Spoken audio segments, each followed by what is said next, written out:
कलयुग में मलिनता की प्रधानता रहेगी। शरीर अपवित्र, शरीर को सजाने में प्रियता है, लेकिन पवित्रता क्या है यह ज्ञान नहीं है। शौचाचार की पवित्रता का बिल्कुल ज्ञान नहीं, बस सजाने की प्रियता है। बाहर से चिकना दिखना चाहिए, लेकिन वो पवित्र है कि नहीं उसको ज्ञान नहीं है। बिल्कुल पता ही नहीं शौचाचार का, पशुवत आचरण है। देखने को मिलते हैं खड़े खड़े लघु शंका कर रहे हैं, मुंह में बीड़ी ऐसे, वही जनेन्द्री को छुआ ऐसे कर, ना हाथ धोना, ना आचमन करना, ना पैर धोना, बिल्कुल पशुता का आचरण है। भला पवित्र शरीर है तो मन तुम्हारा पवित्र कैसे हो सकता है? तुम्हारे आचरण अपवित्र है, तुम्हारा शरीर अपवित्र है। शौच गए वैसे ही, जैसे हाथ धोया उससे साबुन बस ऐसे निकल पड़े, कपड़ा वैसे सब अपवित्र, पूरे घर में वो पूरा घर अपवित्र। तो समझते हैं कि हम बहुत स्वच्छ, बहुत वीआईपी है। वीआईपी का मतलब बहुत अपवित्र हैं, उनको ये ज्ञान नहीं है। और एक रंग चढ़ा है नए समय में, जूता मोजा पहनकर भोजन पा रहे हैं। देखो कैसी, अरे साधारण आदमी जिसको कोई शास्त्र से मतलब नहीं, किसान आदमी जो हाथ पैर धो करके पीढ़ा पे बैठ करके भोजन पाने जाए, इतनी पवित्रता तो हमने गांव में देखी है। बिल्कुल शास्त्र नहीं जानते, कुछ नहीं, पर भोजन पाना तो हाथ पैर धोए और लकड़ी के पीढ़ा में बैठ के और जय भगवान हाथ जोड़ करके जमीन पर बैठ के भोजन पाए। आज चाहे वो चमड़े का जूता हो, चाहे ध्यान रखना, चमड़े की बेल्ट पहनने वाला और चमड़े के जूता पहनने वाले को गौ हत्या का पाप लगता है। अगर वो इन पशुओं से जो चमड़े निकाल कर निर्माण किया जाता है, जूता बेल्ट आदि, ये जो गृहस्थी जन इनका प्रयोग करते हैं, तो उसे गौ हत्या का दंड मिलता है। क्योंकि आप पहनते हैं, उसमें आप सहयोगी हुए, आप उसको प्रोत्साहन बढ़ा रहे हैं गौ हत्या का। ये अब वही सब पहने, वही सोच में कपड़े पहने हैं, वही भोजन में कपड़े पहने हैं, साधना होगी, पवित्रता ही नहीं जानते हैं।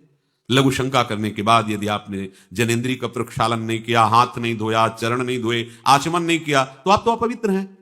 अरे लघु शंका की क्या है, शौच होने के बाद नहीं से विचार बिल्कुल शून्य हो गया है, बस शरीर आराम, पशु की तरह शरीर आराम। क्या शरीर आराम रहेगा? जब तुम्हारा शरीर अपवित्र है तो आचरण अपवित्र होंगे, तो पाप बनेगा, पाप से तुम्हें शरीर को दुख भोगना पड़ेगा। बिल्कुल समझ खत्म होती चली जा रही। कल केवल मलमूल मलिना, ये नाना प्रकार के पापाचरणों की जो हमारी प्रवृत्ति बढ़ती जा रही है, उसका कारण है खान पान अपवित्र, शरीर अपवित्र।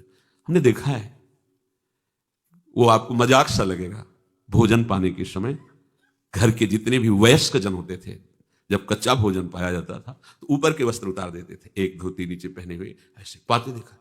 बाद में विचार कितनी पवित्रता, क्योंकि वो कपड़े पहनकर बाहर का रहे और ऐसे जल लेकर के ऐसे आचमन कर हाथ जोड़कर थोड़ी देर, किसान आदमी, वो कोई साधु महात्मा नहीं, कोई वैष्णव नहीं, किसान आदमी की बात कर रहे हैं। हाथ में जय बोल करके प्रभु की फिर प्रसाद पाए, जय हो भगवान आपकी। आज परोसने में अगर कहीं रोटी छू गई परोसने वाले को तो डांट लगती थी, पूरी रसोई जूठी करेगी, रखे थाल, हाथ धो, दूसरी थाल मिला। आज उसी से अमुक ले रहा है, उसी से अमुक ले रहा है, उसी से अमुक ले रहा है, वो शराब पीने वाला है, मांस खाने वाला है, गंदे आचरण, उसी से आप ले रहे हैं। वो तो समाज में चलता है, समाज में तो समाज को लेकर चलना ही पड़ेगा। भाई समझो, पवित्रता अति अनिवार्य है, इसे आप समझो। अगर आप अपवित्र पशुओं जैसे, तो आपकी बुद्धि भी पशुवत आचरण करेगी, आसुरी भाव को प्राप्त हो जाएगी। पवित्रता शरीर की आपको एक फल देगी कि आपका मन पवित्र होने लगेगा, क्योंकि शरीर से आसक्त मन है और मन से आसक्त आप हो। जहां आपका मन पवित्र, अच्छे विचार, अच्छा मार्ग, अच्छा निर्णय बुद्धि करेगी, आपको आनंद मिलने लगेगा। ऐसे नहीं है कि आप जैसे पशुवत आचरण करें। बड़ी अपवित्रता बढ़ रही है, अपवित्रता को तो कोई समझ ही नहीं रहा इस विषय को। कैसे कैसे, हमको तो ऐसा भी किन्होंने बताया कि कहीं कहीं ऐसा भी है कि शौच में पानी का ही प्रयोग नहीं होता हो, टिश्यू पेपर कह रहे थे। विचार करो यार, मतलब कहां पहुंच रहा है हमारा। वो कहते वीआईपी लोग हैं, वाह है ये वीआईपी लोग। अरे बिना जल के कैसे प्रक्षालन हो जाएगा? कैसे आप पवित्र, कैसे? पर पवित्र होना किसको चाहिए? वो तो पशुवत आचरण है। कलि केवल मलमूल मलिना, पाप पयोनिधि जन मन मीना। जैसे मछली जल में ही केली करती है, ऐसे कलियुगी प्राणी का मन पाप में ही केली करना चाहता है। अपवित्र विचार, कैसी कैसी मलिनताएं बढ़ती चली जा रही। रसोई अभी बनकर तैयार नहीं, ऐसे सो खड़े खड़े वही रसोई, क्या पछता है? अरे एक बार बन जाए, उसे थाल में लगाओ। हम नहीं कहते तुम भगवान का भोग लगाओ जाके, नहीं वैष्णव हो, नहीं भजन कर, कम से कम थोड़ी तो पवित्रता। एक बार थाल लग जाए, हाथ जोड़ो, अन्न को ही प्रणाम करो। अन्न ब्रह्म, उपनिषद में आता है, ये अन्न ब्रह्म है, उसे प्रणाम करो। वह हमारे जीवन को पुष्ट करता है, हमें भगवत भाव। हाथ जोड़कर, कहां हाथ जोड़े?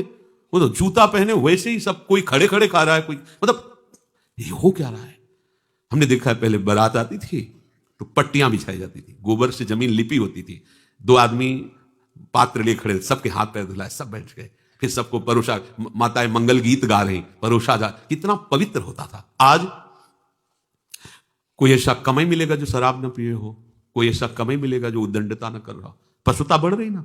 कैसे कल्याण का तो शब्द ही नहीं उनको कि कल्याण क्या, उनका यही कल्याण है, बस जनेन्द्री रसेंद्री की तृप्ति होती रहे, उतना ही वो सब कुछ समझते हैं।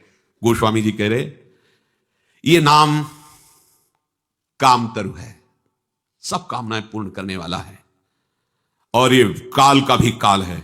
देखो नाम अगर जिह्वा पे विराजमान है तो अपवित्र पवित्रो वा सर्वावस्थांगतोपि वह यह स्मरेत पुंडरीकाक्षम सवायाभ्यंतर शुचि, बाह्य और अभ्यंतर से पवित्र। पर यदि आपने सदाचार का पालन नहीं किया, शौचाचार का, तो नाम में रुचि होगी नहीं, ध्यान रखना। अगर कोई ऐसे नाम में रुचि, जब मनाया मुझ उठाया, जब मनाया, कैसी कैसी पशुता है, चिड़िया की तरह चुनते रहते हो। अरे एक बार, दो बार, तीन बार एक अपने भोजन का समय निश्चित करो, थोड़ा शांति से बैठकर भगवत भाव में आकर तब भोजन पाओ, वैसे ही आपका भाव बनेगा जैसा भोजन आपका है। पाते समय जिन भावों से आप युक्त हैं, लोग चिंतित रहते, परेशान रहते, क्यों? क्योंकि भोजन पाते समय परेशान थे, तो अब वो भोजन का जो रस है ना, वो केवल परेशानी पैदा करेगा। मान लो हमारी बात, ये निश्चित बात, भोजन के समय सारी चिंताओं को छोड़ो, आनंदमय होकर भोजन, प्रसाद में भगवत भाव से पाओ, वो भोजन ऐसी बुद्धि पैदा करेगा, आप आनंदित रहोगे।